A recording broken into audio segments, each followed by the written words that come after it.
I call this meeting of the Committee on Housing and Finance Policy to order. Let it be known that we have quorum.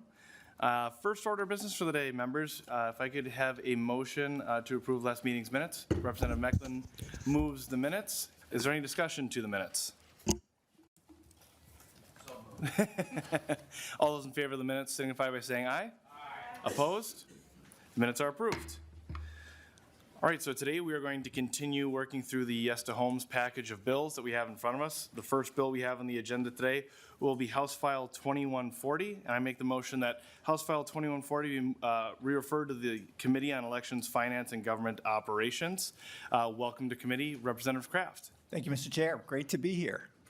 And I believe before you get started, you have a DE amendment. Would you like to start with that before we get into your bill? I do. Would someone here move that for me, the DE one? I will move the DE1 amendment to House File 2140. To the amendment, Representative Kraft. Yeah, so this gets the bill in the form that I would like it, and I think maybe what we should do is go to testifiers, and then I can kind of summarize at the end, if that works. Okay, so we'll approve the amendment here and then get to your testifiers? I would like to do that, yes, please. Any discussion to the DE1 amendment? All those in favor into adopting the DE1 amendment signify by saying aye. Aye. Opposed? The amendment is adopted. To House File 2140 as amended, Representative Kraft. Thank you, Mr. Chair. So this is the More Homes, Right Places bill. And it really, I'm carrying this bill and feel so passionately about it, and other housing bills you're hearing really because of a number of things. One, it started my time on City Council and learning how important housing and affordable housing issues is to my community. And then also through the process of door knocking. I can't tell you how many times I heard the comment, well, I've lived in this community for 30 years, for 40 years, but I couldn't afford my house today. Or my kids can't afford to live near here. Or I work in your community and I can't afford to live anywhere near here. You know, on top of that, many of you may know that I got involved with politics to do something about climate change. So I've realized that, we have this massive housing shortage in Minnesota and really across the country. And where we choose from here to put that housing is really important. If we allow it to sprawl and pave over more farmland, pave over more green space, it will also make our transportation emissions problem a lot worse. Now, even if that's not something that motivates you, let me talk about the other things that it makes worse. If we allow that to happen, we are placing a time tax on people, requiring more time of them to be in their car, in congestion, less time with their families, less time in community. Recording in progress. All right. And we're increasingly making that happen to the folks that are least able, least fortunate among us. So I'm really excited about this bill. This bill is really focused at the place in between single-family homes and small apartment buildings. And with that, maybe I'll turn it over to testifiers, and then at a later, after that, go more into the specifics of the bill. Thank you, Representative Kraft. We'll get into testifiers. I do want to note today we have a lot of testifiers for this bill and the next bill, so we're going to try to keep them to 2 minutes a testifier, just so we can give everyone appropriate time to get through the bills we have on the agenda today. So first person we have up to testify will be Cecil Smith.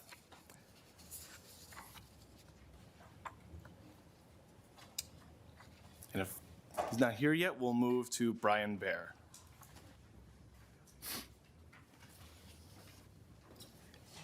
Welcome to committee. Please introduce yourself for the record. Thank you. Good afternoon. Mr. Chair, members of the committee, thank you. My name is Brian Baer. I'm the city administrator for the city of Hugo. I'm testifying today on behalf of the League of Minnesota Cities and Metro Cities.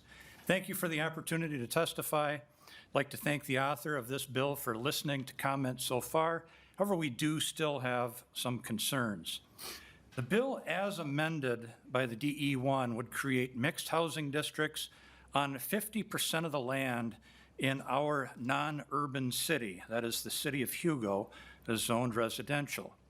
But in Hugo, roughly 3/4 of our city is in the urban reserve, which makes meeting this requirement difficult, if not impossible.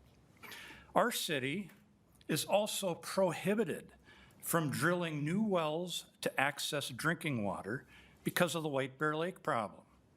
Mandating extra high densities in area of the city where we haven't planned for it is extraordinarily problematic for us. Okay? Let's talk about municipal state aid streets. Might not be what you think. In Hugo, they wind through neighborhoods and rural areas. They are in no way considered commercial corridors by anyone. We cannot find any logic to creating higher density along these corridors. Even if we thought we could add new density to our city, we would not locate the density along these corridors. State aid streets must be designed to meet state aid standards, and the state requires the streets in Hugo to be posted as no parking for safety reasons. Choosing these specific streets as corridors for new housing units where parking rules would be eliminated is additionally problematic. Further, the sewer pipes under our state aid streets are not designed with extra capacity for extra living units. Homeowners associations. These are proposed by developers as a way to be creative with development to build smaller units and higher densities. The HOA provides the maintenance of private streets and common spaces, and it's the city's responsibility to ensure a developer fulfills their promises and actually creates the HOA. A condition of approval is the way that this happens. We condition it. Preempting that condition may preempt HOAs altogether and eliminate a good development option. This bill interferes with a fundamental city authority, zoning and land use, which impacts the ability of cities to plan and respond to local conditions. It dismantles the comprehensive planning and zoning processes that we've worked to build our communities. Thank you, Mr. Chair and members, for your time today. We look forward to continuing to work with you on these issues. Thank you, Mr. Bear. Next on the list will be Scarlett Bennett. And I believe they are online. Go ahead and introduce yourself for the record, and welcome to committee. Thank you. I am very happy to be here. My name is Scarlett Bennett, and I am the Director of Housing Development for Nebraska Community Action, which is located in Grand Rapids, Minnesota, and also has an office in International Falls, Minnesota. And I am here today to testify in support of Housing File 2018. So Chair Igo and representatives, it is a pleasure to be here. The region to which I serve and advocate for today in support of this bill encompasses 13,000 square miles of our state. This includes nearly 30 cities and townships and 15 school districts. Itasca County and Couchiching County alone encompass 6,082 square miles, which is nearly half of that area. And taking this into consideration, that this means that there are nearly 30 city councils with 30 planning and zoning committees with different zoning districts and maps, setback and density requirements, different permitting processes and fees and approvals, and different definitions. Some of our cities and communities have future land use maps while others do not, and some have updated their zonings while others are in the need to help understand the impacts of their own zoning rules when it comes to entertaining a potential future development and how to attract a developer. It's not uncommon for a lot of our cities to not have had an update to their land use ordinance or zoning ordinance in over 30 years. A lot of us developers like myself who work in the affordable housing realm don't have time to do this, and they don't want to work in this type of environment. And cities and councils can flat out refuse to have conversations regarding development needs and regarding the changes in zoning and the needs for conditional use permits. In our region, as Representative Igo very well knows, a lot of our communities are landlocked, and when land is available, the barriers are often challenging. So zoning and permitting for the benefit of a city's residents and economic health and well-being should not be one of them. Neither should a lack of resources be a barrier to help cities gain deployment in which they need. So cities sometimes lack the resources, and we have communities that are, resisting change out of fear, misinformation, and common NIMBYism. So when we look at rural areas, we need to make housing make sense. And I believe that the Housing File 2018 is a great baseline, and it's a great start. And if we're really going to start tackling this problem, housing has to work for people and the people that are behind it and willing to make it happen and not politics. Housing is not, it's a basic need, and it's a critical driver of a city's.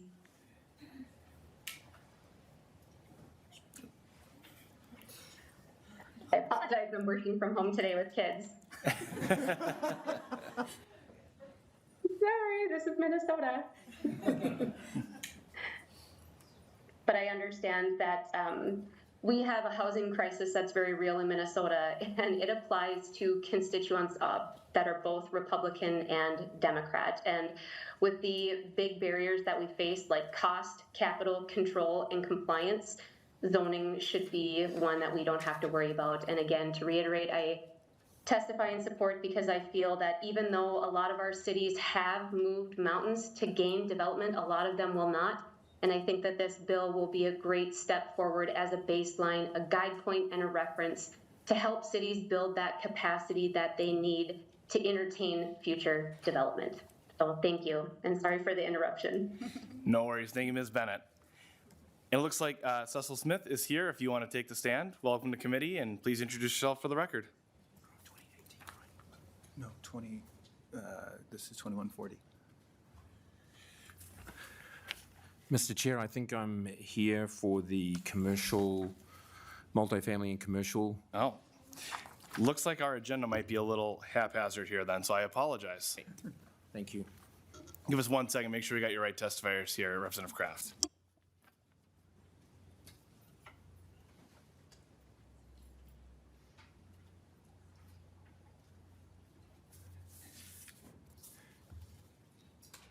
Mr. Chair, if it'd be helpful, there's some other stuff I could go through that I was going to wait to the end. I could do that for a little bit.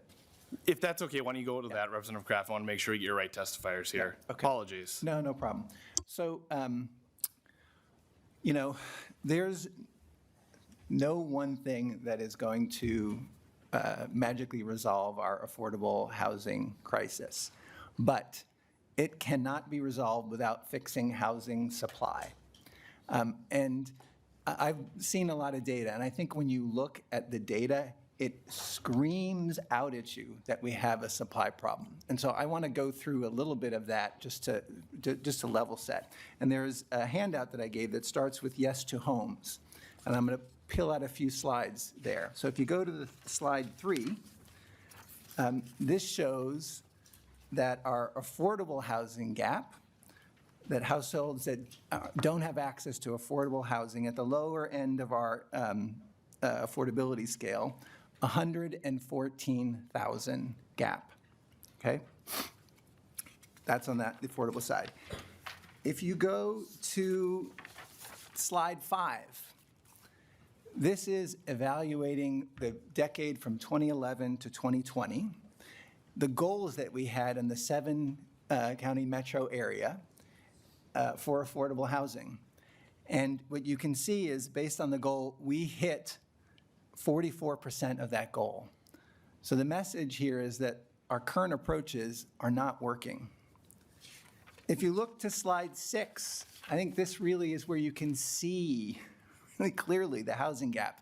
You can see us going along at the fairly consistent 30 to 40,000 starts per year, and then it just dropping off a cliff after the 2008 Great Recession, and it just starting to get back up. That's where that gap is coming from. Slide 7 is another thing to show that the deficit isn't getting better, right? So this is from the US Census. It looks at the deficit we have in 2018 versus 2023, and you can see that deficit is growing up to about almost 100,000.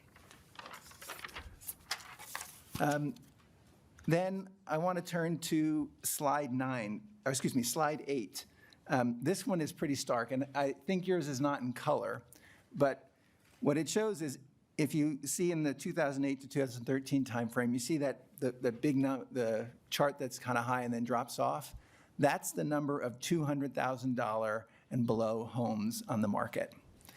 And the one at the bottom, if you look down at the bottom, the dark line that is going up and now is the most number of homes we have on the market, that's 500K and above.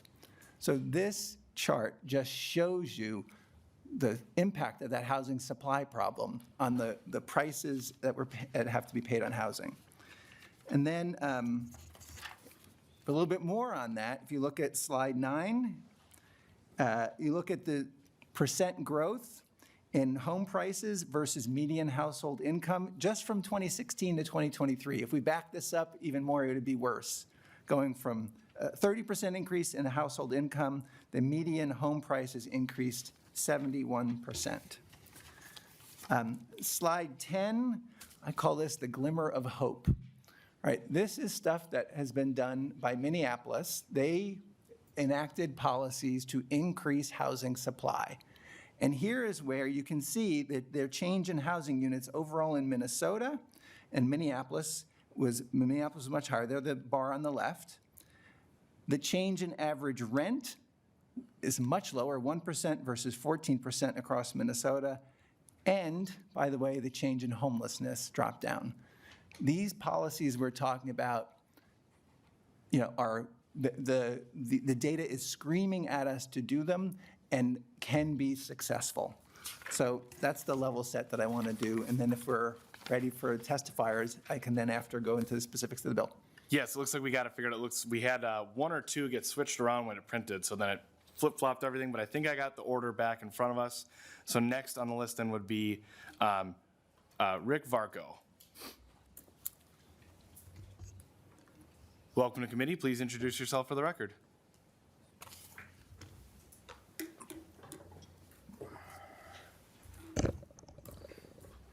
Chair Igo and members of the committee, my name is Rick Varco. I am the political director of SEIU Healthcare Minnesota and Iowa. Our union represents over 50,000 healthcare workers in hospitals, clinics, nursing homes, and self-directed home care. What good is a union pay raise if your landlord just jacks up the rent? Too many of our members pay too much for housing. The main culprit is local municipal governments who won't let them pay someone to build the housing they can afford. We are short 100,000 homes. The scarcity drives up prices most for service workers like our members. When cities limit housing, the people don't disappear. Last year, testifying on a similar bill, an SEIU member described how she spent a year and a half living mostly in her Jeep with 5 kids. She would park overnight in various locations, then her kids would try to go to school, and she would go to work. This bill would make it legal to build more housing that service workers can afford. In most cities, most of the land is currently reserved only for single-family homes. Only a fraction of the land is available for triplexes and other more affordable types of housing. Lots of people like big houses and a big yard. But when you are struggling, you want a roof and some walls. It should be legal to build more places like that. Current law gives exclusive control over how much new housing will be built to local residents. Political decisions should give voice to all those affected. New housing anywhere lowers costs for the entire region. But current residents who benefit most from excluding new residents are given sole control. You can't expect this system to ever produce anything other than the most minimal increase in housing supply.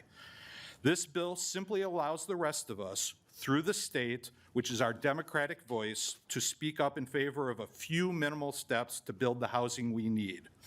This is a pro-worker issue. That is why the Minnesota AFL-CIO passed a convention resolution in support of relaxing local restrictions on housing supply. Finally, whether you think Minnesota needs lower taxes or better public services, the budget reality this session is that you won't be able to do much of either. But this bill does not cost anything. At no cost, you can lower the #1 expense for almost every family, and the impact will only grow over time. Thank you. Thank you, Mr. Varco. Next on the list will be Charles Gardner, who I believe is online. Please introduce yourself for the record and continue with your testimony. Chair Igo and members of the committee, thank you for allowing me to offer informational testimony on HF 2140. I am Charles Gardner. I'm a research fellow at the Mercatus Center at George Mason University. I study housing policy and affordability across the country. And as part of my research, I've recommended reforms to local land use regulations similar to those that are proposed in this bill. as crucial to reducing housing costs. So as you know, cities and towns across Minnesota have many rules that limit the quantity and type of homes that can be built. This includes minimum lot size regulations, height limits, and single-family zoning. In part due to how these rules restrict the creation of new housing supply, many Minnesota residents are suffering from rising housing costs. Since the beginning of 2020, it's estimated that home prices have risen over 25% statewide, and the typical mortgage payment on the median-priced home has risen from about $1,600 a month to $2,750 a month in 2024.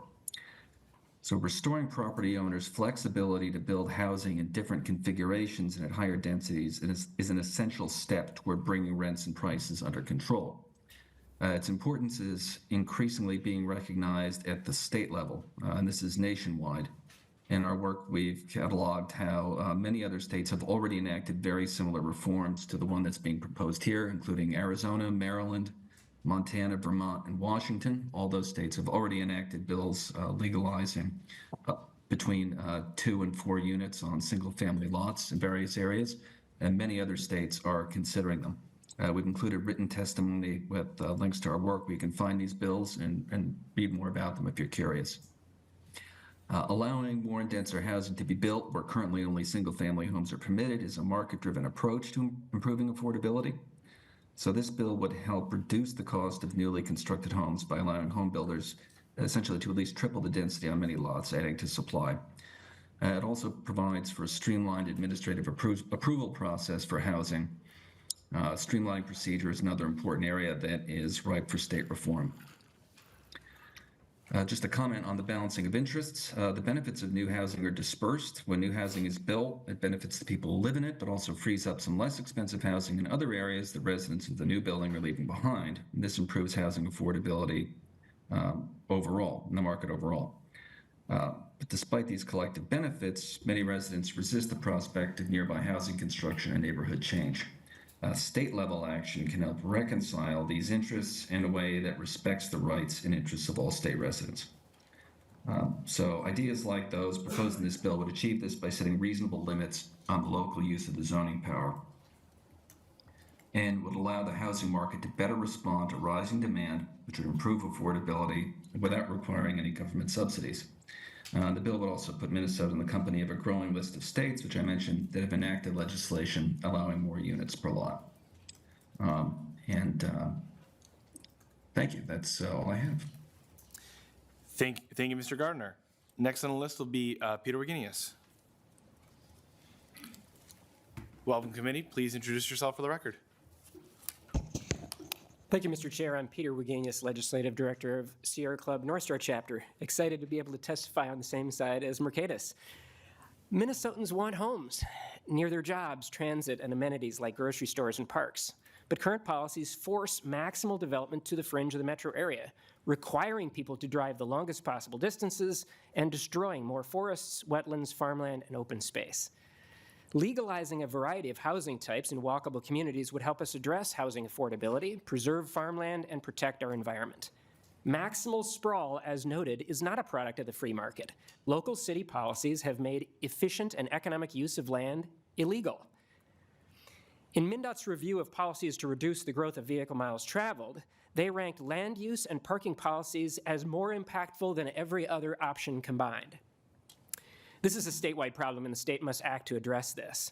It's just crazy to think 182 elected boards for 182 different cities and townships in the metro area could ever address this, let alone the numbers statewide. Cities currently have the power to block housing, and they've been using it year after year, decade after decade, but only because the state allows them to. I worked in city government for 16 years. Our city attorney set me straight on this question right away. He said, Peter, cities have no power under the U.S. Constitution, none. Cities only have the powers delegated to us by the state legislature. That's it. So the legislature could continue to let cities fail on housing, but the state could also say, we're done waiting for you. It's time to set minimum standards. If we let the cities keep failing at this point, we are complicit in their failure. The math is clear. Why are we so far behind in production of new housing units?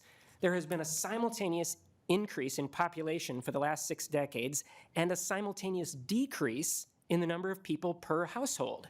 We have smaller families now. To have kept up, we would have needed to allow more housing units to accommodate both. It's not partisan. It's just math. Cities have reacted to the math by blocking housing. It's so bad that there are 11 cities in the metro area that have fewer people today than their previous peak populations in the 50s, 60s, 70s, and 80s. The state must not ignore the math. It's time for action, and these two bills you're hearing today are a great place to start, and we're honored to support them as a part of the entire bipartisan land use reform package. Thank you, Mr. Chair. Thank you, Mr. Wagenius. Next on the list will be Linnea Gotterstad.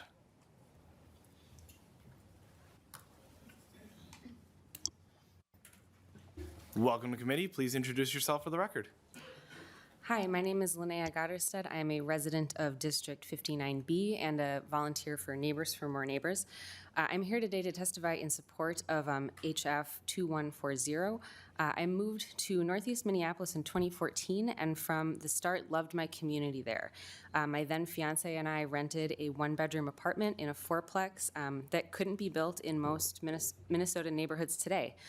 We loved our neighborhood and we wanted to stay. And we were able to afford a 3-bedroom attached townhome that also couldn't be built in most Minnesota neighborhoods, 3 blocks from our apartment, where we now live with our 7-month-old and 3-year-old. Attached homes like ours, along with triplexes and fourplexes that HF 2140 legalizes, are more accessible than single-family homes. The existence of a variety of types of homes, including our townhome complex and other similar buildings in our neighborhood, allow families to stay in the neighborhoods we want to live in. My mother and in-laws are of retirement age and they need a single-story living and a home where they are not required to shovel or mow. And over the past decade, they moved into single-story condo units within a couple miles of our townhome. Again, the type of homes they live in also could not be built in most Minnesota neighborhoods today. But because of the different types of homes that were allowed in my neighborhood, my children are growing up seeing their grandparents once a week. And my whole family has the enormous additional support of having extended family nearby. Allowing different styles of homes allows our multi-generational extended family to live near each other, and that's not the only thing that it does. Homes in my neighborhood and across the state are not affordable, and they are getting more and more expensive because there are not enough of them. This includes rent and mortgage prices.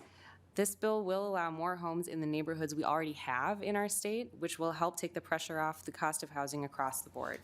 It will also allow the new homes that are built to be more affordable because they'll be able to share more infrastructure costs the way my home does. This bill will also allow different styles of homes in our Minnesota neighborhoods, which I can attest to from my family's experience is a huge benefit for all of us. And for these reasons, I'm asking you to support HF 2140. Thank you for your time. Thank you, Ms. Gotterstad. Next on the list will be Greg Kruschke. I hope I got that right. Welcome to committee. Please introduce yourself for the record. Thank you. My name is Greg Kruschke. I'm here on behalf of the City of Owatonna and the Coalition of Greater Minnesota Cities.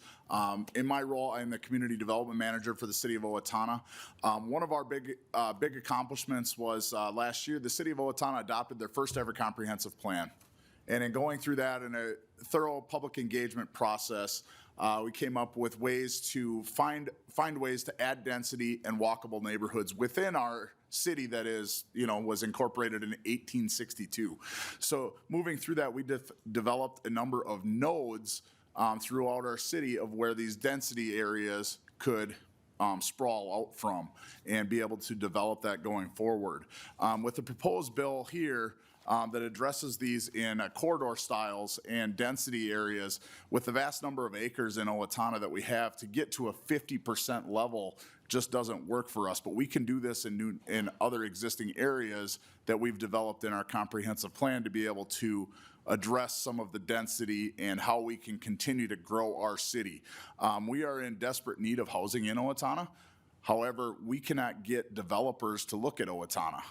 To come down there, whether they're building in Lakeville, whether they're building in Rochester, they're all close enough areas, but that house costs the same amount to build in Lakeville as it does in Rochester or in Owatonna. And you know, the lumber's all the same cost, the labor's the same cost, everybody's working everywhere. So to be able to attract people to come down and sell that house in Owatonna, it becomes an extremely difficult proposition. It's something we've struggled with for a number of years. I actually spent my morning this morning up at a real estate journal event trying to attract builders and developers to Owatonna to come and build housing to match our comprehensive plan that we have in place here that we recently adopted. So, you know, we do have some concerns with this bill. We don't want to throw out our comprehensive plan. This cost us $150,000. We've got a lot of pride in this, a lot of community effort and engagement in adopting this, and we don't want to have to go another direction to continue to try and to get our housing that we need for our community. Thank you. Thank you, Mr. Kruschke. Next will be Cap O'Rourke.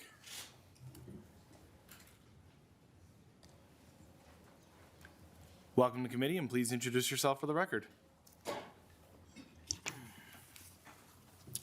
Mr. Chair, members, my name is Cap O'Rourke. I'm the Executive Director of the Minnesota Association of Small Cities. So I was presented with a fun little trivia fact yesterday in reading the DE1. How many cities under 5,000 are located within 1 mile of one of the cities that have a population of over 150,000? The answer is 6. We have 6 small cities that would be considered and labeled urban municipalities within the Twin Cities. The average population of these small cities is 900. So our concerns are with how our small cities within this definition are going to meet the requirements of this. I don't think this is, I'm not sure if this was the intended outcome of this amendment, but we have cities such as Hilltop and Landfall, Sunfish Lake, Lauderdale, Lilydale, that simply do not have some of the resources needed to have this higher density housing, even if they would want it. 2 of these communities are essentially mobile home communities. So one of our concerns is that in crafting a targeted legislation to get more density, no pun intended, that it may have inadvertently caught up some of our smallest cities, and they are going to have a difficult time meeting these standards and adjusting. Even if they had wanted to add more density, some of these communities simply don't have the resources to do so. So as this bill continues and moves forward, we would look to try to find a way to help these cities and not impact them inadvertently. Thank you, Mr. O'Rourke. That concludes everyone I have signed up to testify, but is there anyone from the public that wishes to testify? If so, please make your way to the front and then introduce yourself for the record.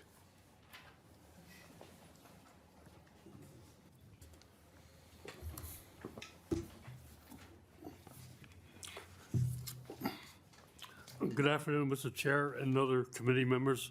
I am Ron Williams for Robbinsdale and urge you all to vote for the passage of these 2 bills, HF 2140 and 2018.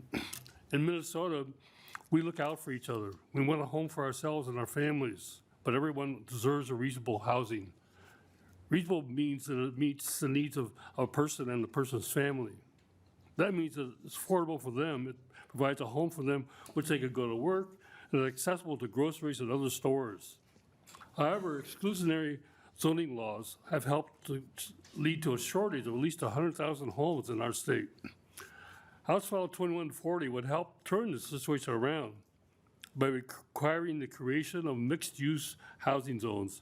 This will reinforce state investment in communities by allowing more homes, up to 4, near streets built with state infrastructure spending. This would encourage not only more abundant housing in this state, but cheaper and thus more affordable rental and owner housing in Minnesota. HF 2018 will allow multifamily homes to be built in commercial areas to help build busy, bustling neighborhoods with coffee shops, restaurants, and corner stores. But of the mixed uses this creates, more people will be able to live closer to work and the grocery store. These bills stand up for the secure, abundant homes for all Minnesotans. We envision a future where we all find homes and we love in neighborhoods we choose. Thank you. Thank you, Mr. Williams. Anyone else from the public that wishes to testify? So I know we had one question for one of the testifiers. We want to do that quick, and then Representative Kraft will go back to you. So I think the one question was from Representative Johnson. Actually, I do have a question from the testifier, but I also have questions general for when we get to the House members. But one of the questions was for the gentleman that was here with the Sierra Club. You had stated that cities, you have, I don't know how many cities you listed that were decreasing in population. Could you list what those cities are or what counties those are in? Yep, Mr. Wagenius, yeah, please, thank you.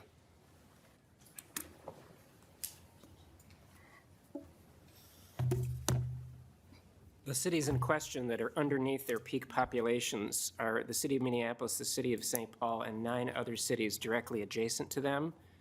And if you give me a moment, I can share them with you. I would note that there are many other cities in the metro area just barely above their peak populations. The cities that are below include Minneapolis, St. Paul, Richfield, Golden Valley, Columbia Heights, Fridley, Brooklyn Center, New Hope, Crystal, Robbinsdale, Golden Valley. I think I may have listed one, and South St. Paul.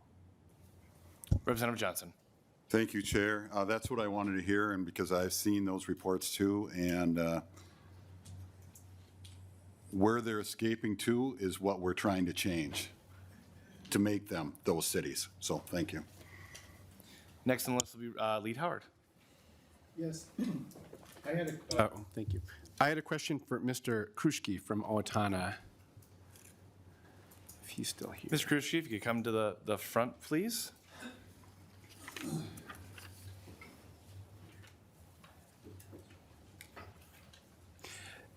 Mr. Kruschke, thank you for testifying, and thank you for your work in Owatonna to build the comprehensive plan that you mentioned.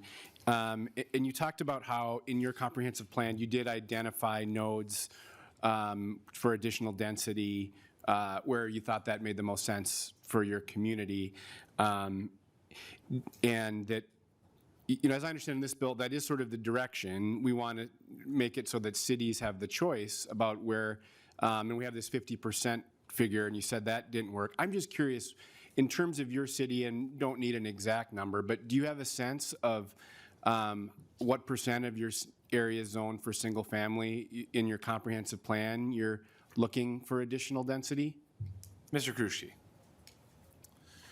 Yeah, I would say it's tough because if you look at a certain number of acreage, you know, we have parks that are zoned single-family residential. We have a municipal golf course that's zoned single-family residential. So it depends on how you really look at that number to be able to come up with an acreage 50%. But, you know, at the end of the day, we wouldn't be approaching 50% just because of the vast number of acreage that is there. We'd be talking, I mean, the city of Owatonna as a whole is 16 square miles. It's probably somewhere between, I would say, 6 to 8 square miles. You know, not in acres, but rough numbers as we go. But it's, you know, a lot of the eastern portion, and obviously there's higher density areas along, you know, the more commercial corridors and the more commercial areas that we have. So just taking a rough number off of that. But, you know, when we look at the proposal with the state aids, you know, the state aid streets and how that, you know, how that number of streets come in, and, you know, obviously I've got a graphic here that nobody can see, but, you know, those streets don't necessarily align with where we would want the density to go, you know, and so to be able to build that into a node area instead of a linear corridor, and to be able to build that into a node makes a lot more sense, as you can have a center point and you can build the infrastructure out from that point and be able to service that area instead of a long strip that might not work. You might need lift stations, you know, pedestrian corridors, other things, you know, make that much more difficult. So with how we've done this, you know, we obviously a lot of public engagement to be able to get to this point, and that's really where the node concept came from. Lead Howard. Thank you, Mr. Kruschke. That's really helpful, and I think that the comments help us as we seek to craft this bill. So thank you very much. Thank you. Great. And I believe Representative Scraba then had a question as well for it. Nope. Okay. I guess he didn't. All right, so then Representative Kraft, we'll go back to you for comments before we go to member questions. Thank you, Mr. Chair. I wanted just to hear the comments and walk through the bill a little bit and point to some spaces within the bill that address some of the things that were raised. But I think it's really important to recognize that this bill was the product of a lot of interaction, a lot of talking with advocates, with city groups. One of the biggest pieces of feedback that we did here was to have more flexibility, to go towards more performance-based approach, and that's what's within here. We can talk about things at the margins and things like that, but that's where this is going. So to walk through it, subdivision 1 is about definitions. Subdivision 2 is where you first start seeing city choice. So conceptually here, cities select a portion of their residentially zoned districts to legalize more housing types. We do provide some guidance that we would like to see these selections done by considering proximity to transit, to commercial areas, to public amenities, to put density in the right places. Then we break it out by different types of cities. So for cities of the first class, there's a couple of options. One is that 75% of their, at least 75% of their districts zoned residential should support up to quadplexes. They have another option, though, that if they want to go a different approach, they could go to an average density of 1 unit per 1,500 square feet. And we do ask for density along main thoroughfares. We're using MSA streets. And what you'll notice is this is a relatively new concept. In the bill right now, we haven't put in the number, the density per acre we're looking for, because this is a new concept that we've brought over the past week or so, and so we want to interact more with cities here. But the conceptually here is pick where in those corridors you want to put more density, and there'll be a higher requirement for larger cities. Then when you go to the adjacent to Minneapolis, to cities over 150,000 in population, the requirement changes, still 75% of residentially zoned districts that need to support up to triplexes. The other option is still there to do an average density of 1 unit per 1,500 square feet, and still asking for density along those main thoroughfares. For non-urban cities, which is other cities in any other city in the 7-county metro, and cities with a population of 10,000 or more outside of the metro, would ask for 50% of their districts, residentially zoned districts, to support up to triplexes. The other option is to do it more wherever you want, an average density of 1 unit per 4,000 square feet.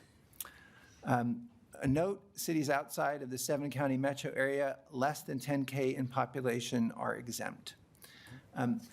Also, to make sure to understand is that nothing in the above section mandates any amount of new housing to be built. It simply ensures that it is an allowable use alongside existing uses. Also, within this subdivision is a key point, and this is something that I think would address most, if not all, of the issues raised by the testifier from Hugo. Additional housing cannot be forced on an area where the infrastructure cannot support it. For example, this bill would not apply for areas that have well and septic. Additional restrictions that are built into this is additional housing cannot be forced on an area that would impact floodplains, areas of critical or historical concern, wild and scenic rivers, et cetera, et cetera. So we tried to have the let's not put housing in dumb places, what I would say, okay? Moving to subdivision 3, I want to point out here bulk standards. So this is an area where last year there was a lot of concern of getting into specific size of setbacks and the like. What we've gone to here is to say, look, if we're going to legalize triplexes, you can't come in some other way and put some other controls on them that make them impossible to build. So what we're saying is here, look, you can do whatever bulk controls you want, but at the end of the day, there has to be 1,500, you have to be able to allow 1,500 square feet per residential unit. So duplex would mean your combination of controls need to allow for a 3,000 square foot building. Triplex, it needs to allow for a 4,500 square foot building. So flexibility, but you can't prevent what we're asking for in another way. Their subdivision 3 has, this is where we have the aesthetic mandate language, the parking language, and HOA language, and that right now has mirrored the standalone bills. And so we know that there, as discussions happen there, I would imagine we'd reflect those in this bill. Moving to subdivision 4, this is a key area where we talk about approvals. One of the biggest issues you hear that drive up costs from developers is unpredictability. that you start a process and you never know how long it's going to end, it's how long going to take. And so what we're saying is here is for up to quadplexes, we should be able to approve them in the same way that you approve a single-family home. Use your existing process, don't create a new process, but we should be able to approve it in the same way. I think that's pretty reasonable. For things larger than that, they need to use an existing well-defined process, something referred to as 1599, which if you ask me details on that, I will need to pull up someone else to answer that, but it's a well-understood process. And then subdivision 5 is about, you can't, have any funny business to modify this somewhere else to make it moot. And subdivision 6, or what happens if you don't do this, what is the result? Lastly, the last bit is we've put forth a staggered approach to implementation so that larger cities implement first, followed by medium-sized and then smaller cities later. And that's if there's resources being used to help folks implement this stuff, that not everyone is going to them at once. So that is the bill. And I appreciated the comment from Mr. O'Rourke. And, we don't want a patchwork of stuff happening, patchwork of different kind of things, but you raised some good points, and we're happy to talk further about it. Thank you, Representative Kraft. Now we'll move into member questions. Representative Johnson. Thank you, Chair Igo. Thank you, Representative. I do have a number of questions that came up. One of them, I'm going to start off right off, is that subdivision 5, which was brought up to authors after a meeting yesterday after a question that I asked, which said, would this prevent cities from requiring dedications of parks? Which is required right now in Cottage Grove for any new development going in. The effort is to keep communities together, to get the kids out of the houses and playing, and keep green spaces. I see that subdivision, and when the DE was done and rewritten, that subdivision is still in there preventing dedication of parks.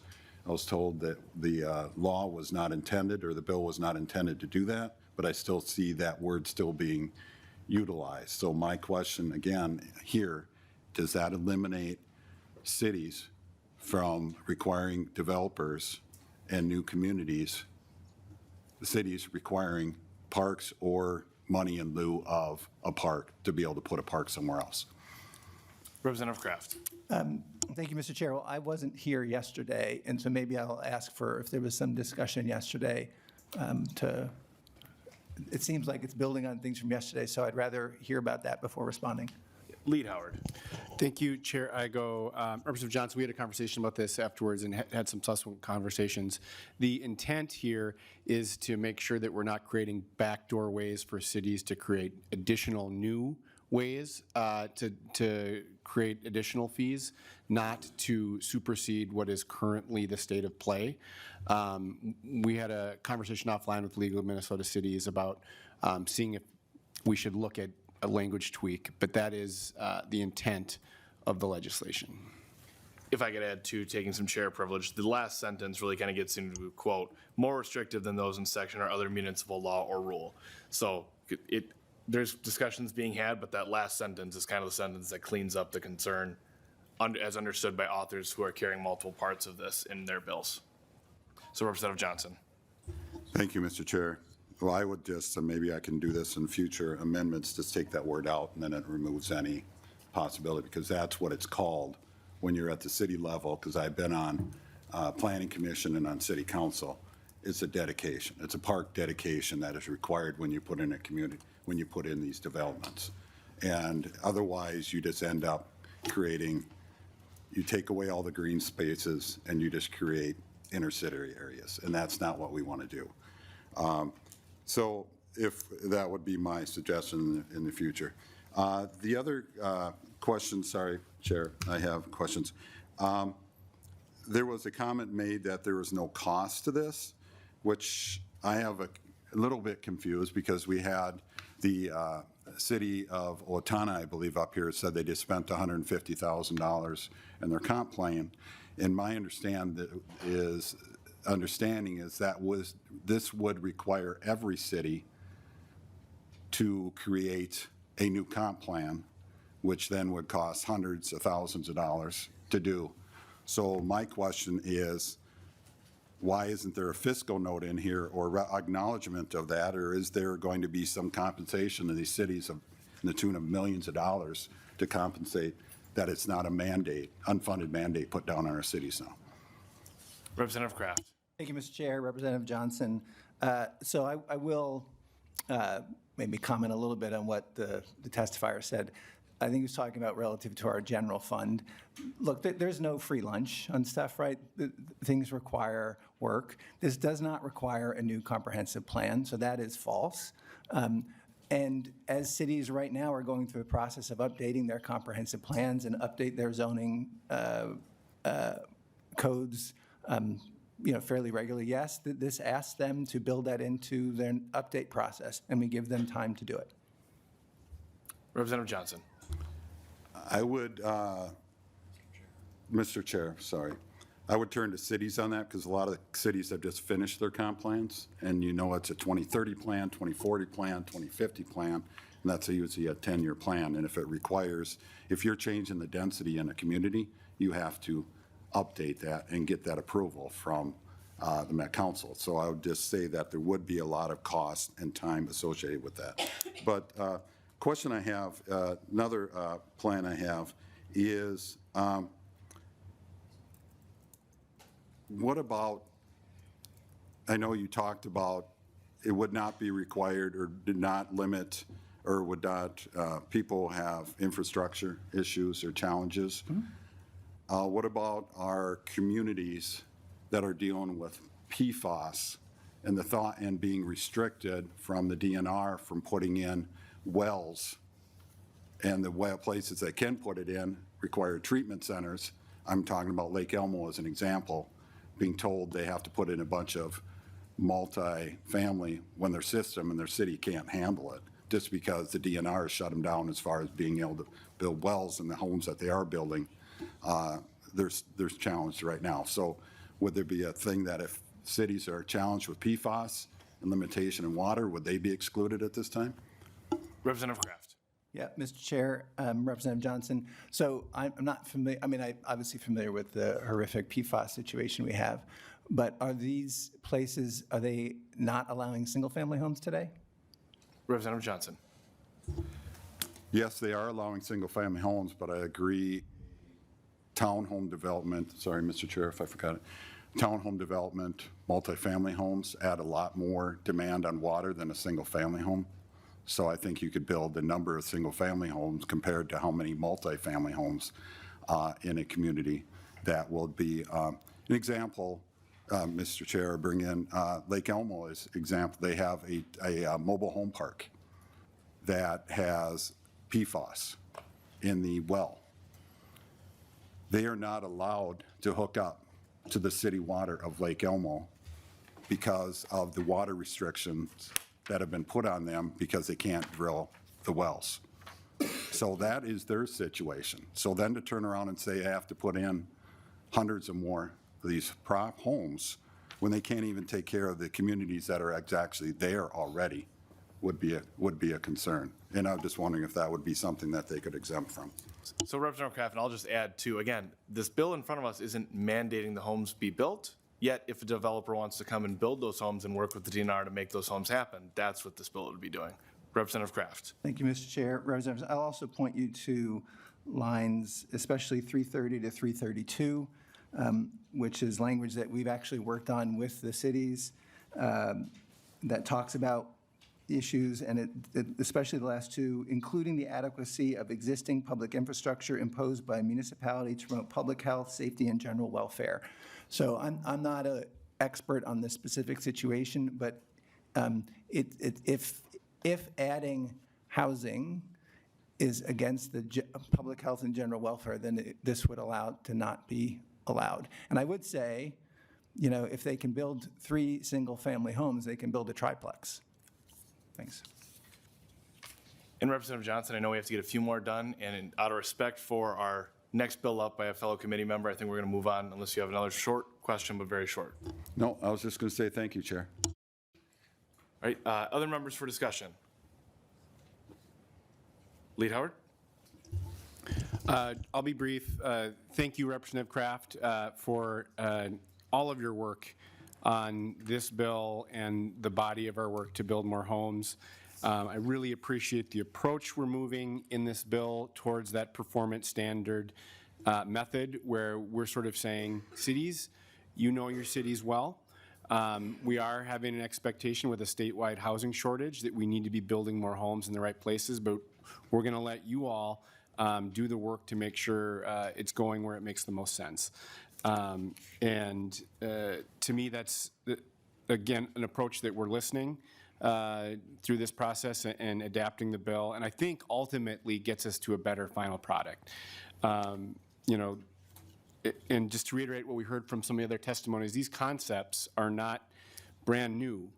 They're working all across the country to build more homes, and that's having the impact of improving affordability and opening up all kinds of home opportunities, not just for those new homes, but the people that are moving in right behind if somebody's moving out of an existing home. And so this is exactly the direction we need to go, and I appreciate all your work on the bill. And I'll just make a few closing comments as well. Thank you, Representative Kraft, for all the work you've done on this. I mean, being in a lot of these meetings with you over the last couple months, and the compromise, I mean, even getting the DE in front of us today shows the collaboration that has occurred on this piece of legislation. And like my colleague Lead Howard said, this is something that is working nationwide, and we're seeing red and blue states enacting this. I'm pretty sure I just saw our vice president talking about how we need to do more stuff like this the other day. So it goes to show that this isn't a red or a blue issue, but an issue that's going to lift up all Minnesotans. With that, Representative Kraft, any closing comments? Thank you, Mr. Chair and members of the committee. The other thing that data shows is that no individual city can solve this on their own. They can do great things, and if we don't do this statewide, they will fail. And so I'm really excited about where we've come to on this bill. I look forward to tweaking as necessary, but I'm excited for what comes next, and hopefully this is a foundation to partner with cities and creative approaches and really doing the stuff that we all know is necessary. So thank you all, and I urge your support. With that, I renew my motion that House File 2140 as amended be referred to the Elections and Finance and Government Operations Committee. All those in favor signify by saying aye. Aye. All opposed? Nay. The motion prevails and the bill is on its way. Thank you, Representative Kraft. Thank you. Next bill on our agenda today will be House File 2018. Representative Kozlowski, I'll let you get up there, and I'm assuming you want to move your bill.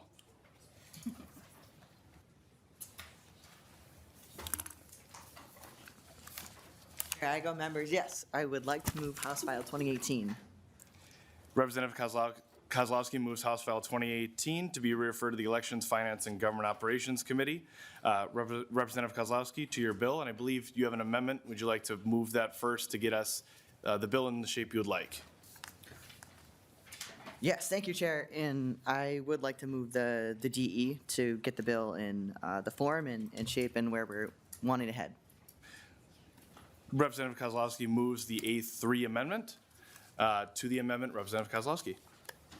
Great. Thank you, Chair and members. And in starting for today and before this bill of House File 2018, I also just want to start by acknowledging that it's Homeless Day on the Hill. Interestingly enough, last year when we presented the bill, it was on the exact same day. And so I think it's very fitting that we are a room filled with advocates and Minnesotans. 72% of Minnesotans who have been clamoring and raising their voices and coming to the Capitol and border to border to say that we need more housing across all income levels. We know that homelessness is a housing problem. It's not an individual failure. It's actually a failure of our systems that have failed people, including workers across the state. For me, after the 2023 session, I was a part of the housing team that toured, as well as bonding with Representative Scraba. We went to over 50 cities, border to border, and we heard community after community that's saying that they are trying to grow They want more housing, that we have a housing problem and not just a jobs problems. Apartments, townhomes, condos for workers. We heard from public employees who are driving 2 and 3 hours to get to their workplace. We have employees who we heard are living in cars and in hotels in main streets that are dying and fizzling out because there's nowhere for folks to live and there's nowhere for folks to then go and light up activity and generate our main streets. So to the bill and to this amendment, I just want to say that this is really a win-win in making a dent in that 114,000 unit gap that we talked about, especially for workforce housing, as well as the deep gap that we have for 30% in AMI and lower. HF 2018 is a piece of the larger package of this bipartisan bill and the Yes to Homes Coalition. And it is really purposeful in revitalizing our main streets and building more multifamily housing, condos, apartments, co-ops where it makes sense. It does this by legalizing apartments and condos along commercial corridors. And since last year, we've heard the bipartisan group, many folks have been working on these bills, city planners, coalition partners, city leaders, county leaders, your fingerprints are all over them. We heard in loud and clear that we need flexibility, we need to meet the unique needs, infrastructure, while also creating lines on the field and goalposts that don't move. And so in this DE and in this version of the bill that we're bringing forward is reflected those conversations. And I hope and look forward to the legislative process where we'll continue that log roll. I want to highlight just a few changes that have been made in the amendments, including deleting sections 1 and 2 entirely from the bill. Lines 318 through 321, this amendment is excluding affordable housing development from the mixed use requirement in allowing cities, which we heard loud and clear, that the flexibility to ensure the preservation of commercial space and allowing market rate to require mixed use on the ground floor. Adding these additional layers in requirements for affordable projects who are not business leaders and aren't spurring this type of activity in their day-to-day to jump through these hoops discourages development of affordable projects. In lines 413 to 416, you will also see the removal of the aesthetics mandate and energy requirements. We're taking this out, and I want to be really clear that in taking this out, it's not meant as an invitation to cities to impose costly mandates that negate this bill. You can require front-facing doors and windows. I've talked to many cities who want to make sure that we are activating main streets, that we are transforming our downtowns, and that means no dead zones. And so these types of things help ultimately achieve that goal. And just want to highlight again why this was in the original bill is that we've seen project after project, especially affordable, go and die the death of 1,000 paper cuts with adding balconies and other costly aesthetics that ultimately lower the amount of units that we can build and really stifle the creation of affordable housing. Next, we roll to the clarification on the affordable bonuses. The density bonuses give developers slightly larger building margins, so that means more floor space or more units in exchange for including a certain number of affordable or now newly included workforce units in their development. This is really a win-win approach that benefits cities and people who get a larger return on their investment in the community, which gains much-needed affordable housing units. Increasing the number of units increases tax capacity on each parcel, and more people means more folks who are spending money in our communities and staying local, and it's good for more housing choice. On this one, I want to give a special nod and appreciation to our friends on this side of the aisle, especially Rep. Dotseth. As we've been talking as Greater Minnesota members, we know that there's really unique needs that require very targeted approaches and collaboration to bring more projects out, especially to meet our workforce needs. And so the inclusion in the affordable bonus section for workforce housing, border to border, will make that a reality. That is it for the DE. So I'm going to go through a quick bill walkthrough, and then we'll turn it over to the testifiers. Representative Kozlowski, would you like to get this amendment adopted quick, and then you Yes, can? that would be All right. great. It's been a while since I've done a bill hearing since last year. Perfect. Any discussion of the DE amendment? Seeing none, all those in favor signify by saying aye. Aye. Opposed? The amendment is adopted. Representative Kozlowski, to your bill as amended. Great, thank you, Chair Igo and members. So now that we've removed sections 1 and 2, we are off in the definition section. As a reminder, this bill from last year that subdivision 2 outlines really the where, and this is the where we'll be opening up zoning to allow residential multifamily developments, both market rate and affordable, in areas throughout a city that are zoned for commercial use. I want to be very clear that that's not in zones for residential. This section also addresses the requirements of those multifamily developments to meet the performance standards, state building codes, existing public infrastructure, environmental codes, as well as to protect public health, safety, and general welfare.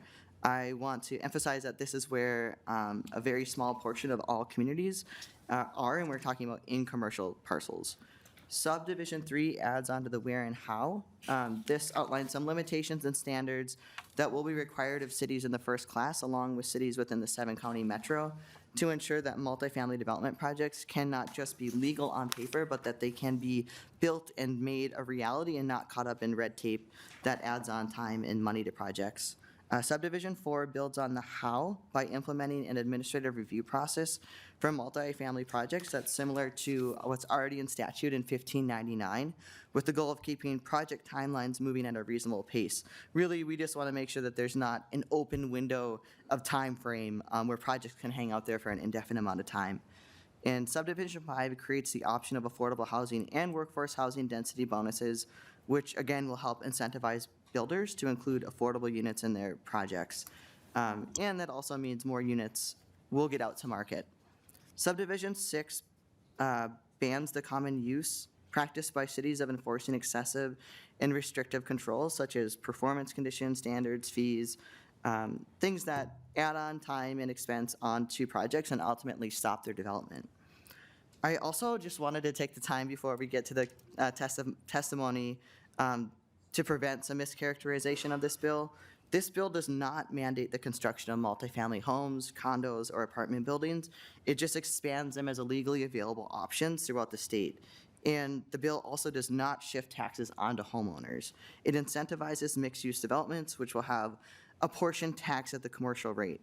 Apartments, while subject to a lower tax rate, often generate more taxes than commercial. This incentive means rehabbing obsolete, vacant, and blighted properties and turning them into thriving businesses and apartments. So in summary, this bill is seeking to establish a clear process for approving projects and creating a statewide uniform minimum standard. It is not a fix for all, but it will surely open up a lot more multifamily housing, save costs, and make it possible to have affordable workforce housing in every corner. So to that, I'd like to turn it over to the testifiers and get rolling. Thank you, Representative Kozlowski. First on the list then for testifiers will be Cecil Smith. Welcome to committee. Please introduce yourself for the record. And I called you up for the right bill this time. Thank you very much, Mr. Chair. Mr. Chair, Representative Kozlowski, members of the committee, my name is Cecil Smith. I'm the president and CEO of the Minnesota Multi-Housing Association. We represent 2,300 members who serve over 600,000 renters who make their home in more than 320,000 rental homes provided by our members. I'm here to testify in support of House File 2018. In 2016, MHA developed messaging and a framework around housing policy. It was and remains produce, preserve, and protect. Produce more housing, preserve our existing housing, protect renters from predatory conduct. Many others have adopted a similar approach for a balanced but comprehensive effort to improve our housing in Minnesota. Sadly, that was nearly 9 years ago. It is 7 years since the Minnesota Housing Task Force made similar recommendations to the governor and legislature, a task force in which I served as MHA's representative. And we now need 100,000 more homes. Finally, today is a hopeful day because we have a meaningful policy change before us, a positive incremental step that will enable more housing to be produced in desirable and appropriate localities. Multifamily housing is an excellent housing choice throughout the arc of one's life. Multifamily is a preferred land use option in premium locations. It is more energy efficient than other housing, and it accelerates population density so that local economies can thrive and can support new community amenities. For these reasons and more, We recommend passage of House File 2018. Thank you. Thank you, Mr. Smith. Next on the list will be Amanda White, I believe online. Please introduce yourself for the record and continue with your testimony. Thank you, Mr. Chair and members of the committee, for the opportunity to testify before you today. My name is Amanda White, and I am Vice President for the Florida Apartment Association. My remarks today are really going to focus on how Florida's Live Local Act can serve as a case study for the meaningful role that state policymakers like you play in increasing housing opportunity. So Florida's housing supply challenges really came to a head during the pandemic. Attainable housing became a kitchen table issue. At the same time, this issue was simultaneously wreaking havoc on the Florida business community, looking to attract talent, as well as the public sector, with a growing demand for new teachers, police officers, and firefighters to support our state's rapid growth. In Florida, it can take an average of 3.5 years, even in the most favorable conditions, to bring an apartment community to fruition from the start of due diligence to the time of final inspection, when residents can ultimately move into their new apartment home. Depending on the local government, Florida housing construction projects have to face not only existing zoning barriers, but a procedural maze with multiple public hearings that often delay or outright prevent new apartments from ever coming to market. Or, in other cases, if a project is allowed to move forward, local governments often require housing developers to meet additional expectations that drive up construction costs and ultimately restrict supply. In 2023, the Florida legislature passed the Live Local Act with strong bipartisan support. The goal of this effort was simple: to incentivize and streamline the development of both affordable and workforce housing so all Floridians could live local by having housing options for residents at every income level and every stage of life. I want to share a few key highlights of this legislation that have made a profound impact and relate directly to the legislation before you today. First, the Live Local Act's land use provisions require a local government to allow qualifying housing construction projects to be developed on land that is zoned for mixed use, commercial, or industrial without a zoning change. In order to be eligible for this incentive, the project must set aside 40% of the units as affordable for at least 30 years. It's worth noting affordable is defined as apartment homes that are set aside for residents at or below 120% of the area median income, and this is designed to address both affordable housing and workforce housing needs. In essence, as a result of the Live Local Act, these developments are administratively approved without a public hearing. This alone greatly reduces the construction timeline and ultimately reduces project costs, which directly impact rents. The Live Local Act also prohibits a local government from imposing overly restrictive density, height, and floor area ratio requirements that often serve as additional barriers to development. These land use and development protections were very powerful tools that incentivized market rate developers to include affordable or workforce housing units in traditional market rate developments. Our developers were highly motivated by these incentives because they address one of the most uncertain and one of the most risky aspects of housing development, which is zoning and local approval. It's not uncommon for housing developers to invest hundreds of thousands of dollars in building plans and other legal resources during the initial phase of development, only to have the rug pulled out from under them when residents oppose the project at a public hearing, despite the tremendous need for housing in the community. So overall, while streamlining zoning can seem like a minor policy change, it can have a profound impact. The Live Local Act was truly a historic move for Florida, and in surveying our developers and operators across the state, I can attest that the land use provisions have already made an impact. In fact, based on early estimates from the Florida Housing Coalition, over 100 new developments are leveraging the land use tools in the Live Local Act since its passage in 2023. And this translates to over 31,000 apartment homes at varying stages in the construction pipeline right here in Florida as a result of our legislation. So as I wrap up, I just want to say that we applaud the sponsors, the co-sponsors, the members of the committee for looking for meaningful ways to make housing more attainable. We hope our early success in Florida helps demonstrate the meaningful role you can play in reducing barriers in your state. Thank you once again for your time and attention, Mr. Chair and members of the committee.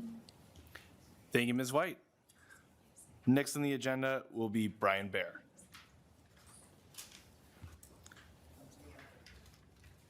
Welcome back to committee. Please introduce yourself for the record. Mr. Chair, members, thanks for having me back. Good afternoon. I'm Brian Baer. I'm the City Administrator for the City of Hugo in Northern Washington County. I'm testifying on behalf of the League of Minnesota Cities and Metro Cities. I'd like to thank the author of this bill again for listening to concerns, but we still have some concerns. This bill requires a city to permit multifamily residential development in any zoning district that authorizes commercial uses. As the local zoning authority, we have done this in select locations where it makes sense, near shops and restaurants and places where you'd think about it.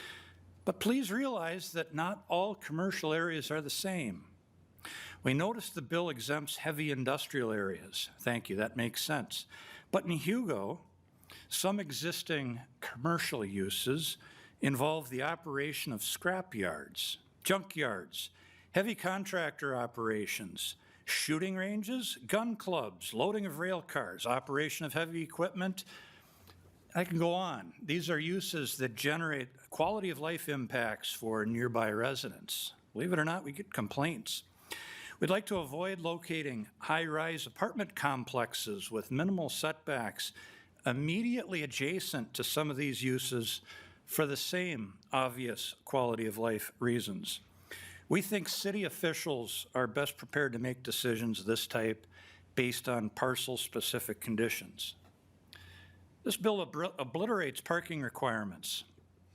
In the city of Hugo in the Northeast Metro, there are very few locations, if any, where zero parking would be appropriate. There is no transit here, and frankly, the market will not accept zero parking. Unfortunately, though, on occasion, a developer sometimes makes a mistake. They make a poor decision, and that decision isn't backed by the market. When their project gets built, if it fails, then the community's stuck with it. And we'd like to avoid that by maintaining responsible zoning authority. The bill allows high-rise apartments up to 110 feet in places we don't plan for. Not only is this way out of character in Hugo, but you can imagine our fire chief will be asking for a whole fleet of fire trucks and rescue equipment and training that we can't afford. Finally, we've carefully planned for small future commercial nodes to serve neighborhoods, to promote walking and reduce vehicle trips. This is the thing that provides the mix in the mixed-use development. Allowing these areas to now develop as residential is not what the city wants. There's appropriate land in other locations of the city to accommodate residential needs, but only where it has been planned for. Let me say this again. In the city of Hugo, we are prohibited from drilling new wells to access drinking water. The water supply issues in the East Metro are a real thing. Local decision-making on how this happens is going to be very important. Adding new residential uses in places that we haven't planned for is very problematic. Thank you, Chair, for the time. Appreciate it. Glad to work with the author some more. Thank you, Mr. Baer. Next up will be Sarah Larson. And if I could please encourage the testifiers, we are starting to get close on time. I've been pretty flexible so far, but I don't want to have to start speeding this up too much. Welcome to committee. Please introduce yourself for the record. Thank you, Chair, Committee. My name is Sarah Larson. I'm a principal at Landon Group. As affordable housing consultants, we have been involved in the development or rehab of nearly 7,000 affordable housing units throughout the state. But the hard truth, we don't usually acknowledge it, is that we've seen many, many units of housing that were economically viable, construction ready, consistent with the comp plan of the city, and never built. I'll give you one example. We have many, but in 2021, a developer proposed a market rate development, nearly 200 units, 5 stories in a western suburb. It complied with the density called for in the comprehensive plan. At one of the many required public hearings, council members said things like, "I love this project. This is an infinitely better use of the land." No city residents attended that meeting. In 2022, because of changing market conditions, the developer opted to make this project 100% affordable, included units for homeless households. They went back to council and proposed buildings with the same height and density, same building, really, and as the market rate building. The city council said things like, "Why are you making this so tall? Why are you not building townhomes? This building feels very large." In 2023, we obtained federal tax credits and state funding to build the project. In February, the developer went back to council. They had changed the design, cut the unit density in half, still complied with the comp plan, the bottom end of it. Council chambers were standing room only. Neighbors in opposition had crowdsourced to fund their efforts, their lawn sign campaign. The result, not a single council member said they were willing to support the development moving forward and wanted a delay of 1.5 years for a small area plan. That didn't work with the federal funding. The developer has now returned $25 million in funding, including some of the state funding that this body allocated 2 years ago. This proposed legislation will not shut out the local governments. Local governments create comp plans which provide local input. This legislation will allow housing to be built in the places the city designated. It will allow affordable housing to be built everywhere because it's needed everywhere. Thank you. Thank you, Ms. Larson. Next will be Ann Mavity.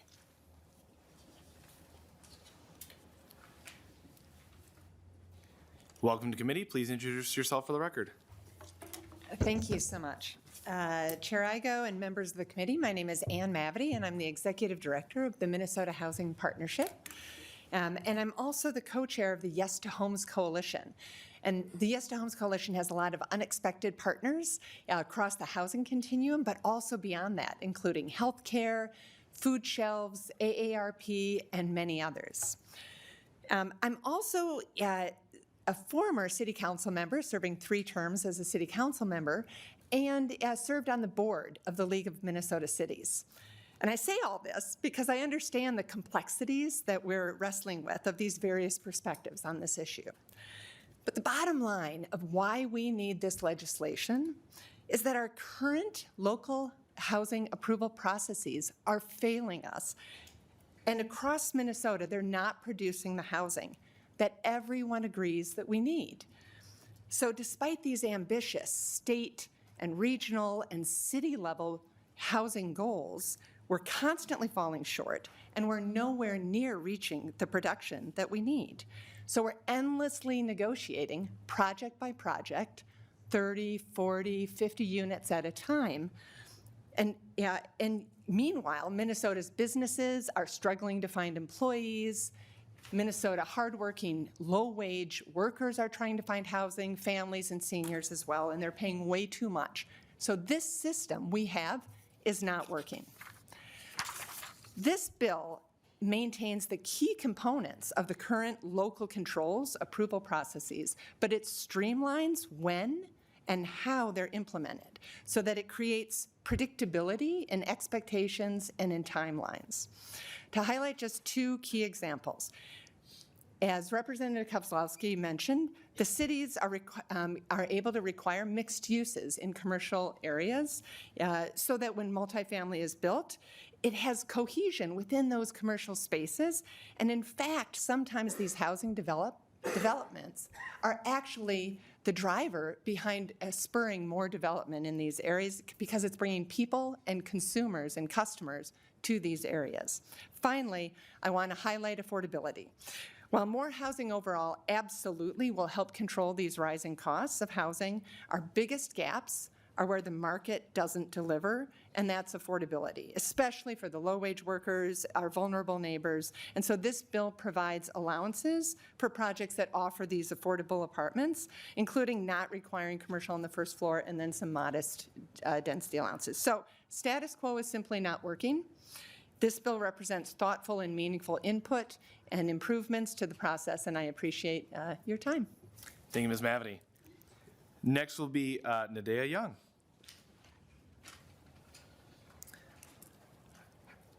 Welcome to committee. Please introduce yourself for the record.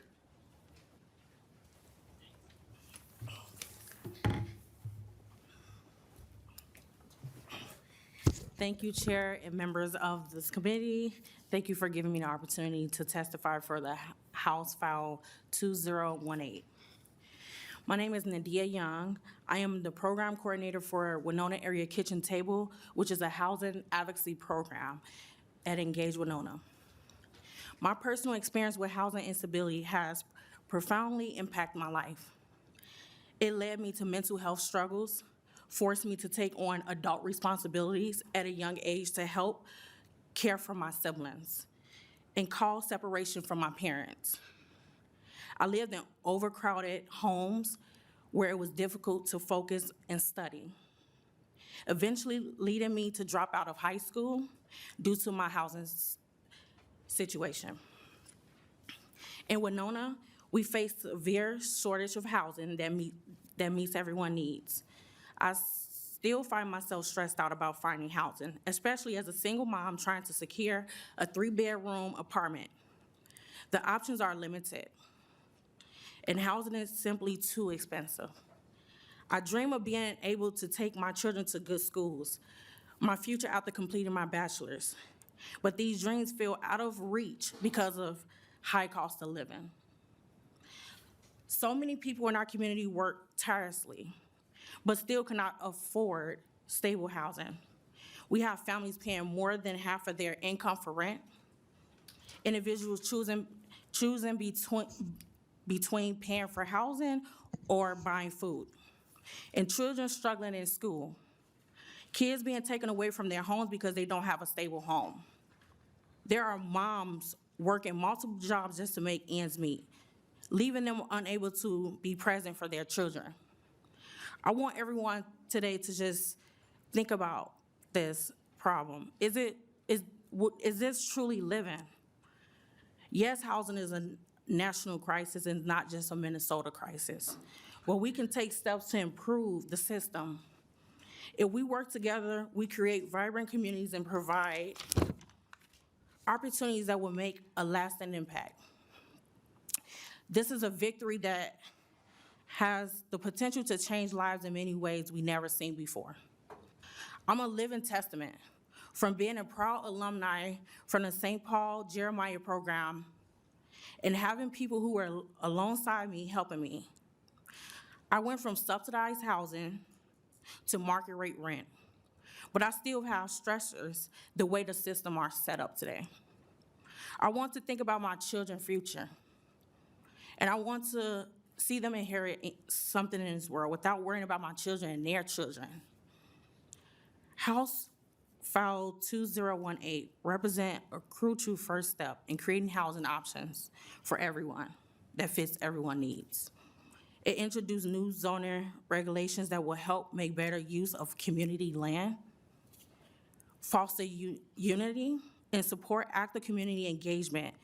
By doing so, we can build sustainable communities and provide stability for families and individuals. And thank you again for having me. Thank you, Ms. Young. Next on the list will be Peter Wagenius. Did you want to speak? I had in my email you're supposed to speak on 2, otherwise we definitely can keep moving. My testimony applies to both bills. I'll save you some time. Perfect. Thank you, Mr. Wagenius. Next will be Jason Hale, who I believe is remote. Please unmute yourself and introduce yourself for the record and continue with testimony. Thank you, Chair Igo and committee members, for this opportunity. You can hear me? We can hear you. Great. Thank you to Representative Kozlowski for facilitating this. Again, my name is Jason Hale. I am the founder of North Shore Development Co. Recently, I served as the executive director of the Cook County HRA up in northern Minnesota, and I have had the privilege of working in local government on real estate and housing development for about 12 years. I'm here to support 2 specific elements of this proposed bill. First, the allowance of multifamily and commercial non-industrial areas, and secondly, encouraging greater density for workforce housing.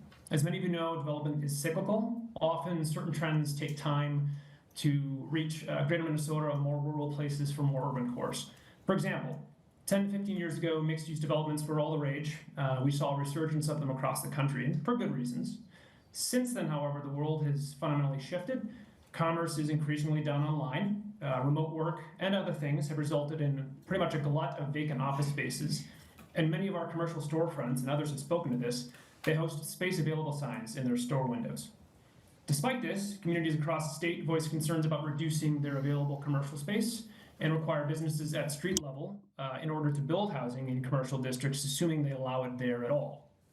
In short, many of our commercial cores are already struggling, and requiring mixed use is often a project killer, honestly. If there is a blighted and vacant property in our community commercial district, why wouldn't we allow housing to fill it? Finally, there's one other trend that has taken time to migrate to greater Minnesota, and up north, we usually just have to wait a few years and then eventually it happens. Workforce and market rate housing. Developers have almost or more or less saturated the Twin City metro area and larger markets with workforce or at least market rate housing. But towns across the state are desperate for this. I'm sure you've heard this many times. They need it to secure workers and attract and retain talent. The Workforce Housing Development Grant Program, which we're very appreciative of, has been so popular because the economics are so challenged in many parts of our great state. The math is just bad and the projects don't pencil. One tool that can help the math is greater density. I've had this experience on a number of my own projects where height restrictions and density requirements really make it almost impossible and sometimes impossible. And density is a tool that doesn't require any additional state funding. This bill isn't perfect, frankly. Trying to craft something for, I think, 853 cities across 87,000 square miles is a pretty tall order. However, as you all know, we face a budget deficit in only a few years. We will have to embrace creative ways like this to help get our housing need that we need in this great state. Thank you. Thank you, Mr. Hale. Next will be Lucas Franco. Welcome to committee. Please introduce yourself for the record.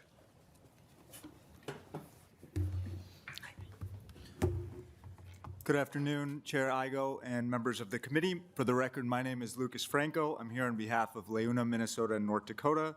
We represent more than 14,000 skilled construction workers who build and maintain Minnesota's infrastructure.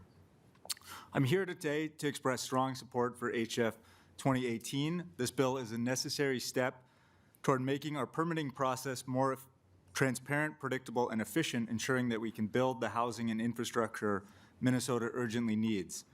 We all recognize that Minnesota faces a serious housing shortage. Too many families, including many of our members, struggle to find affordable places to live. One of the challenges to new development is an outdated and often cumbersome permitting process. HF 2018 is part of a broader effort building on work done last session and continuing this session to streamline the rules that govern zoning and comprehensive planning for multifamily and mixed-use development. In general, the permitting challenges in housing development are problems that we see as an organization throughout the economy. It's too hard and too slow to build the infrastructure we need, whether that is energy, transit, or housing infrastructure. We've made progress reforming permitting processes, but we have a lot of work to do. We can ensure responsible development practices while creating a predictable and transparent process. HF 2018 strikes a good balance between easing development barriers and maintaining local control. It allows needed housing projects to move forward in commercial areas without unnecessary bureaucratic delays, while at the same time maintaining important local standards, including protections for public health and safety. We're particularly encouraged by the affordable housing density bonus component, as we know how difficult it can be to permit and finance needed affordable units. With HF 2018, we're saying yes to an efficient system that gets housing built the right way, without delay, without unnecessary cost, and without sacrificing quality. I urge you to support and pass HF 2018. Thank you for your time and consideration. Thank you, Mr. Franco. Next will be Evan Vogel, who is remote, so please unmute yourself and introduce yourself for the record. If you're still with us. Thank you, Chair Igo and members. Can you hear me? We can hear you. Perfect. Thank you. Good afternoon, Chair and committee members. My name is Evan Vogel. I'm the City Administrator for the City of Cambridge, as well as a board member for the League of Minnesota Cities Board of Directors. I appreciate the opportunity to testify both yesterday and today as we discuss very important issues related to housing, zoning, and land use. There are several areas of this proposed legislation that are concerning from the city perspective, including mandates on allowable height, density, and parking, on the limitation to a single, largely meaningless opportunity for residents to learn about a project, and on the removal of resident ability to effectively appeal to their elected leaders with concerns. And lastly, how this bill continues to use the same broad brush approach across the entire state, despite stark differences in cities. Today, I'd like to specifically focus on the practical reality of this proposed bill in small to mid-sized greater Minnesota cities. First off, I want to say that I respect the intention to allow multifamily housing in commercial zones that allow considerations for water, sewer, and storm sewer infrastructure.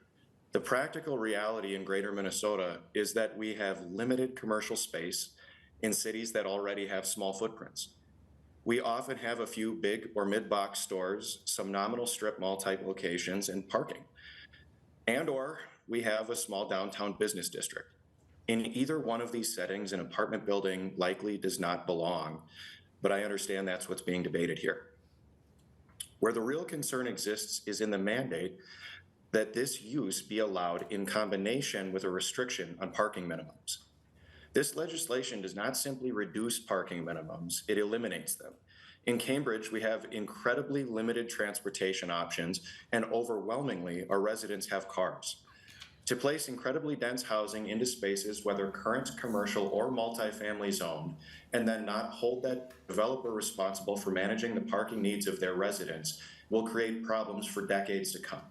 City streets in Cambridge are not wide enough to sustain on-street parking, particularly for the density described in this bill. This would strain the existing system and dramatically increase the cost to build new or replace existing as wider roads are put in place. This would lead to property tax increase. Yes, sir. Sorry, we're running short on time now, and I've let you go about 30 seconds over. If you could please conclude your comments here so I can get the rest of our testifiers through today. Absolutely. One sentence here, and then I'll wrap up. Thank you. This would lead to property tax increases throughout the state, as well as more public space dedicated to roads and on-street parking, which would lead to compounding problems for snow removal, street sweeping, stormwater management, and road maintenance. I'm asking all members to oppose House File 2018 and oppose efforts to restrict local decision-making and authority. I'm happy to respond if there are any questions. Thank you, Mr. Vogel. Next on the list will be Susan Arntz. Please unmute yourself and introduce yourself for the record. Good afternoon, I'm Susan Arntz, and I serve as the city manager for the city of Mankato, and I'm testifying on behalf of the city and the Coalition of Greater Minnesota Cities. Affordable housing is a huge priority for our community. It's our #1 strategic priority. We are a community of more than 17,600 housing units, with 50% of them being multifamily. Many cities in greater Minnesota, including Mankato, allow residential mixed-use construction in some commercial areas. When determining whether a site is suitable for residential development, there are many important questions a city does consider beside whether the land is just available. We want to ensure that residents have safe access to parks and playgrounds, as well as routes to schools and services. Not every commercial lot is suitable for housing, and cities need to be part of this discussion. We are not the villains. I heard earlier in this hearing that where we choose to place housing matters. We agree. We appreciate the removal of the industrial areas. We do, however, have commercial areas adjacent to railroads in Mankato and feel the current language does not allow us to consider the proximity to a railroad in our lens of reviewing a project administratively. With the exemption of consideration of traffic and noise for developments smaller than 300 units, that eliminates almost all of the development in greater Minnesota. More specifically, we feel that proximity to railroads should be considered as an add somewhere in this bill. We are concerned about removing parking minimums and relying on developers to provide it on their own. I know that the market will dictate the number of parking spaces they feel they need for their residents, but I've experienced both in Waconia and in Mankato the lack of parking provided for guests, employees of state licensed group homes, senior caregivers, Meals on Wheels delivery, etc. The developers will long be gone when those issues arise, and in many cases, little can be done to address it. While this bill does not allow cities to require more than one neighborhood meeting, sometimes they do take more than one meeting, one to listen and one to come back to share changes. Neighborhood meetings improve projects. Mankato doesn't require them, we do encourage them, and in all cases, when they have taken place, the project is better. Removing them weakens community engagement, and we're asking you not to take the community out of community development. Thank you. Thank you, Ms. Arntz. Is there anyone from the public that wishes to testify? Please come to the front and introduce yourself for the record.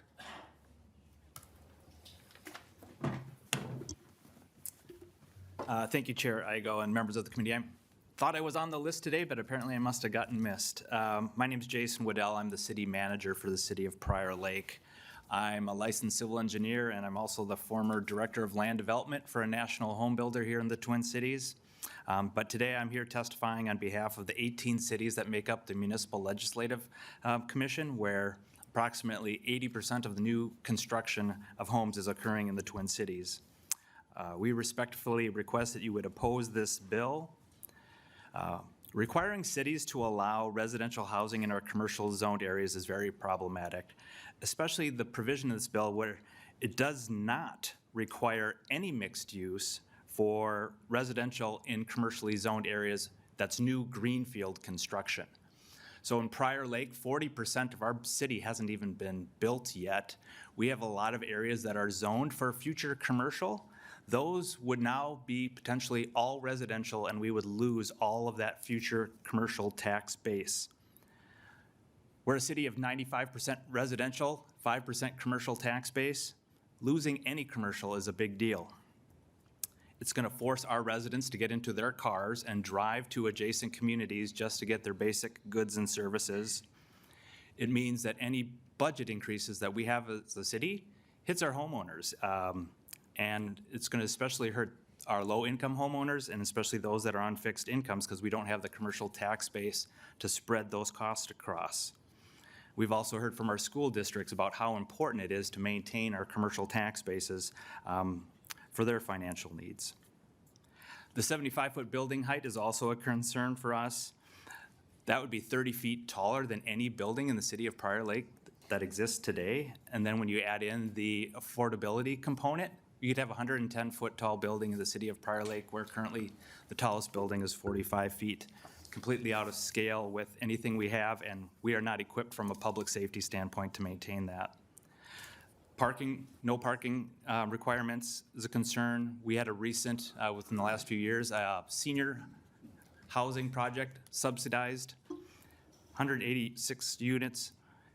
They didn't want to put in as much parking as we were requiring. So we actually capitulated. We said, you are the experts. You know what your people need. Since it's been built, we as a city have gotten complaints every single year from the people that live in that building because there's not enough parking. And when we talked to the developers, they admitted that they underestimated the parking needs. And lastly, the administrative approvals.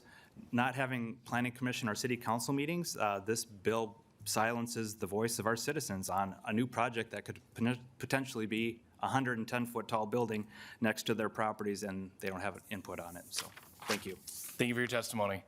Seeing that, we'll go into member questions here. We just have a few minutes left. We can run a few minutes over, members, but let's try to keep it brief. First on this will be Representative Momani Hiltsley. Thank you so much, Chair Ego.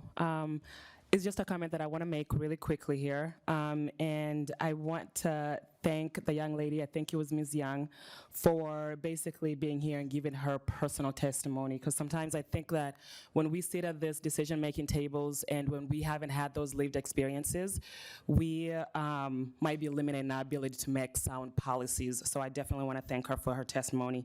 And it's also my hope, Representative, that this bill will ensure that affordability of housing investments not only expand equitable access, but also prevent displacements, particularly in historically underserved communities, and that there is accountability measures put in place to ensure that funds directly benefit low-income renters and first-time home buyers. Thank you so much, Chair. Thank you, Representative. Next will be Representative Rierauer. Thank you, Chair. Comment, I just want to share, not surprisingly, we have a lot of former and or current city council members and city administrators in the Housing Committee room today. I'm also a former city council member of Coon Rapids the last 4 years, and unfortunately, I saw a lot of the same issues we kind of talked about today take place there, despite a shortage of housing in the state and the need for workforce housing. I saw the majority in the council vote no on a number of housing development projects where a zoning code needed to be changed to allow for it. It included apartments, townhomes, and even a single-family home development unless they had an HOA with that. One of these, very interestingly, was on the corner of Northdale Boulevard and Foley Boulevard. A developer had a great plan for this isn't where we have an aging strip mall right now. And a developer had a great plan for a small retail space with an apartment complex and surrounded by townhomes. And the majority on the council voted it down. And the strip mall is still there and it's debilitated. And it currently, I would guess, about a 75% vacancy rate. I'm almost done. So there seems to be a desire for the status quo. Not every council, but some, many, but unfortunately the status quo isn't working, which is why we need to allow, again, this is not requiring the development of multifamily, it's just allowing the development, and the market will make sure that these are done in reasonable places, because if it's right next to a salvage yard, likely nobody would rent that place, so a developer won't develop there. So I urge a yes vote on this bill. Thank you, Representative. Lead Howard. I'll be very quick since we're short on time. Thank you, Representative Kozlowski, for multi-year effort on this multifamily bill.